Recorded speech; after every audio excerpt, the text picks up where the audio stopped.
और ख़वातीन और हज़रात, यहाँ पर आपको बताते चलें, कराची शहर से आई है बहुत ही अफसोसनाक खबर, ख़ास तौर पर क्रिकेट के शायकीन के लिए, जहाँ पर PSL 2022 की इफ्तिताही तकरीब से कबल ही कराची नेशनल स्टेडियम में आग लग गई। आपको बता रहे हैं ताज़ा तरीन तफसीलात से, कराची शहर में नेशनल स्टेडियम जहाँ पर PSL के मैचेस का इफ्तिताह किया जाना था, इफ्तिताही तकरीब से एक रोज़ कबल ही वहाँ पर आग लग गई है। आपको बताएं कि जो वहाँ पर कमेंट्री बॉक्स था उसको बचाने में वहाँ पर टीमें जो हैं वो नाकाम नज़र आई हैं।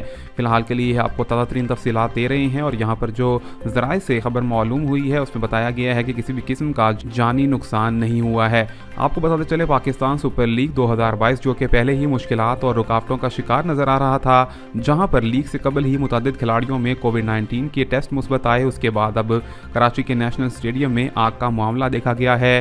फ़िलहाल के लिए शायकीन जो हैं उनका जोश जो है वो अभी भी बरकरार है। उनका कहना ये है कि पाकिस्तान में मैचेस को लाजमी देखेंगे। ख़वातीन और हज़रात, आपको बताते चलें कि ताहम तमाम तर टीमों ने पहुंचकर वहां पर आग बुझाने में भरपूर कार्रवाई दिखाई और फिलहाल के लिए आग पर काबू भी पा लिया गया है। मज़ीद क्या अपडेट्स होंगी, हमारे चैनल से जुड़े रहिए। चैनल को सब्सक्राइब, लाइक और शेयर करना मत भूलिए।